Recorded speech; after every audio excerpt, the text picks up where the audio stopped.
Duncan's Bluff. It was wintertime on the island of Sodor.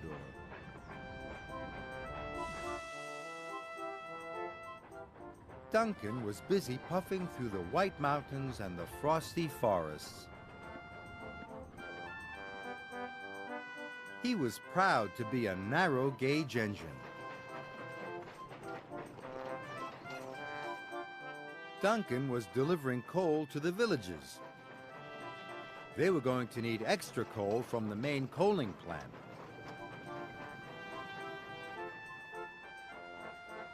So James and Thomas brought coal to the wharf. Duncan chuffed in to talk to James. You were a long time getting here, teased Duncan. You're lucky I came at all, wheezed James crossly. I've got an important job to do later. I'm taking some children to a concert. Oh, is doing 2 jobs in one day too hard for you? Duncan chuffed cheekily. Ha, snorted James. I can do more jobs in one day than you can. I'm really useful. This made Duncan cross. How about a wee contest, chuffed Duncan. I bet I can take more coal to the villages faster than you can deliver it. All right, puffed James. You're on.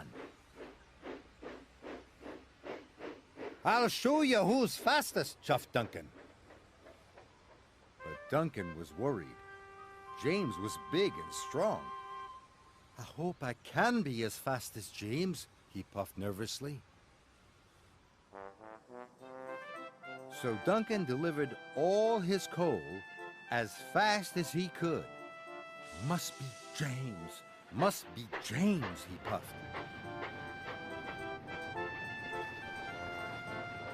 But when Duncan arrived back at the wharf, James was waiting for him. I told you mainline engines were the fastest, teased James. Duncan looked at the long line of freight cars. There was plenty of coal for the villages there, but Duncan didn't want to lose. Oh, is this all you brought? He tooted. The villagers need lots more coal than that. Then I'll bring more coal than you have ever seen, huffed James. James raced back to the coaling plant. And Duncan delivered the coal to the villagers. Now all the villages had plenty of coal. Duncan puffed back to the wharf. But when Duncan arrived at the wharf, there were still lots more coal cars waiting. So Duncan decided to play a trick. I'll hide the coal cars before James gets back, he puffed. Soon, all the cars were hidden. Now James will think I've delivered all the coal, Duncan chuffed cheerfully. James had collected lots more freight cars from the coaling plant. He was puffing harder than he had ever puffed before, and he was using lots of coal. At last, James arrived at the wharf. There was Duncan. You still haven't brought enough coal, teased Duncan. I thought you were supposed to be really useful. I'll soon be back with so much coal, puffed James. It will take you all winter to deliver it. Oh, we'll see, puffed Duncan. James still had to take the children to the concert, but he had been puffing so hard he had used up all the coal in his tender, and soon he ground to a halt.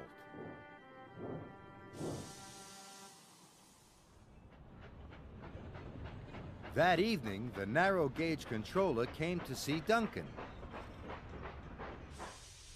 James is stuck. He has run out of coal, he announced.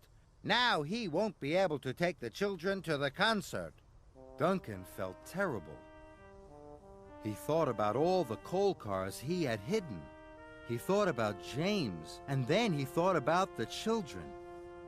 I have to tell you about the hidden coal cars, he wished. The narrow-gauge controller listened hard. You have caused delay and confusion, he said slowly.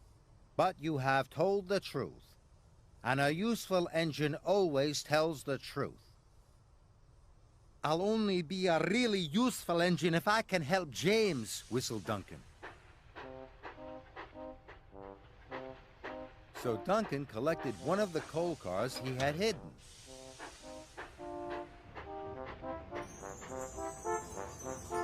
Snow started to fall. Duncan rattled along the icy tracks until at last Duncan found James. "What are you doing here?" snorted James. "I played a trick on you," chuffed Duncan. "I didn't take all the coal to the villagers. I hid it from you." "You are the fastest and a really useful engine," Duncan added. But James told Duncan that he was a really useful engine too. "You brought the coal to me so quickly, I will still be able to take the children to the concert," he puffed. "Thank you, Duncan." The coal was quickly loaded into James's tender. Soon his fire was roaring, and his boiler was as warm as toast. He steamed off to collect the children. Duncan felt happy. "James is a really useful engine," puffed Duncan. But then, so am I." And he chuffed happily away to deliver more coal to the snowy villages.